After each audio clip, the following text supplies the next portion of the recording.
வாங்க நம்ம எல்லாரும் சேர்ந்து ஒரு டைம் டிராவல் பண்ணலாம். பல நூற்றாண்டுகளுக்கு முன்னாடி போவோம். அங்க ஒரே ஒரு கேள்வி ஒரு மனுஷனோட வாழ்க்கைய மட்டும் இல்ல, இந்த முழு உலகத்தோட மருத்துவ வரலாற்றையே மாத்தி போட்டுச்சு. அப்படிப்பட்ட ஒரு காலகட்டத்துல தான் மனித குலத்துக்கே வழிகாட்ட ஒரு அற்புதமான மூட உதயமாகுது. அவர் பேருதான் அலி இப்னு சீனா. மேற்குலக நாடுகள்ல இவரை அவிசன்னான்னு சொல்லுவாங்க. வாங்க அவரோட கதைக்குள்ள போகலாம். இப்னு சீனாவோட குழந்தை பருவம் ரொம்பவே வித்தியாசமானதுங்க. அவரோட உலகம் விளையாட்டு மைதானத்துல இல்ல, புத்தகங்களோட பக்கங்களுக்குள்ளதான் இருந்துச்சு.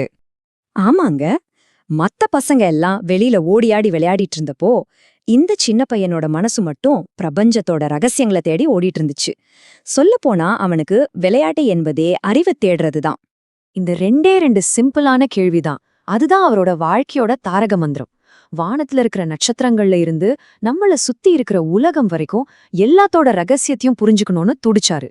சரி, இப்ப வாங்க அவரோட வாழ்க்கையில ஒரு பெரிய திருப்பு முனைக்கு போவோம். ஒரு சவால் அவரோட முழு எதிர்காலத்தையுமே தீர்மானிக்க போகுது. நிலைமை ரொம்பவே மோசமா இருந்துச்சு. அந்த ராஜ்யத்தோட பெரிய பெரிய மருத்துவர்கள் எல்லாம் கைய விரிச்சிட்டாங்க. அரசரோட உடல்நிலை நாளுக்கு நாள் மோசமாயிட்டே போச்சு.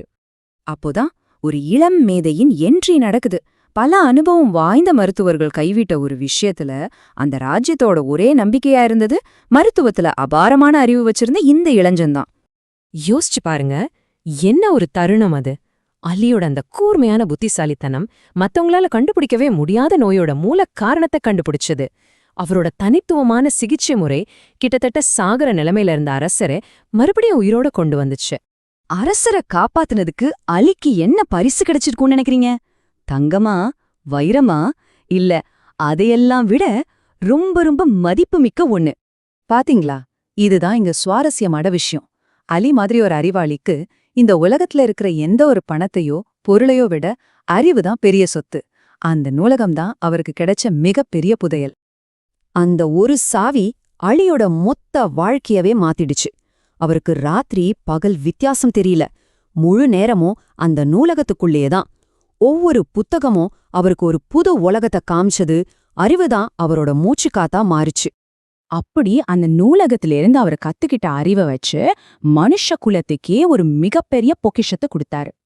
அவர் எழுதின இந்த அல் கானூன் ஃபில் அல் திப் அப்படின்றது சும்மா ஒரு புத்தகம் இல்ல, அது 5 பாகங்கள் கொண்ட ஒரு பெரிய மெடிக்கல் என்சைக்ளோபீடியா. பல நூற்றாண்டுகளுக்கு கிழக்கு நாடுகள்லயும் சரி மேற்கு நாடுகள்லயும் சரி மருத்துவம் படிக்கிறவங்களுக்கு இதுதான் பைபிள். இப்ப இந்த ஸ்லைட்ல இருக்கிற விஷயங்களை பாருங்களேன். நோய்கள் தொற்று மூலமா பரவும், தனிமைப்படுத்தணும், மனசுக்கும் உடம்புக்கும் தொடர்பு இருக்கு. இதெல்லாம் இன்னைக்கு நமக்கு சாதாரணமா தெரியலாம். ஆனா இதையெல்லாம் 1000 வருஷத்துக்கு முன்னாடியே ஒருத்தர் சொல்லியிருக்காருன்னா பாத்துக்கோங்க.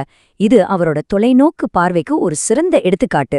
இங்க முக்கியமான விஷயம் என்னன்னா, அவர் ஒரு டாக்டர் மட்டும் இல்ல, அவர் ஒரு ஆல்ரவுண்டர். வேதியியல், வானியல், தத்துவம்னு எல்லாத்துலயும் கெட்டிக்காரர். எல்லாத்தையும் விட முக்கியமா தனக்கு தெரிஞ்சதை தன்னோட வச்சுக்காம இந்த உலகத்துக்கே வாரி வழங்கினாரு. ஆனா அவரோட வாழ்க்கை ஒன்னும் பூப்படுக்க இல்ல. ஆனாலும் அறிவை தேடுற அவரோட பயணம் மட்டும் நிக்கவே இல்ல. அதோட விளைவுதான் இன்னைக்கும் நிலைச்சு நிக்குது. எத்தனையோ அரசியல் குழப்பங்கள், ஒரு இடத்துல இருந்து இன்னொரு இடத்துக்கு மாறிட்டே இருக்க வேண்டிய நிலைமை.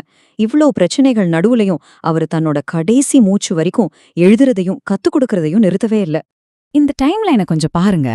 கிட்டத்தட்ட 600 வருஷத்துக்கு மேல அவரோட புத்தகம் தான் உலகத்துல இருக்கிற எல்லா யூனிவர்சிட்டிலையும் மெடிக்கல் பைபிள் மாதிரி இருந்திருக்கு. சும்மா கற்பனை பண்ணி பாருங்க, அது எவ்வளவு பெரிய சாதனைன்னு. கடைசியா அலி இப்னு சீனாவோட வாழ்க்கை நமக்கு என்ன சொல்லிக் கொடுக்குதுன்னா, அறிவுங்கிறது ஒரு வெளிச்சம் மாதிரி. அதுக்கு நேரமோ இடமோ மொழியோ எதுவுமே ஒரு தடை இல்ல. அது எல்லாத்தையும் தாண்டி பிரகாசிக்கும். ஒரு சின்ன கேள்வி இந்த உலகத்துல எவ்வளவு பெரிய மாற்றத்தை கொண்டு வர முடியும் அப்படிங்கிறதுக்கு அவரோட வாழ்க்கை ஒரு மிகச்சிறந்த உதாரணம்.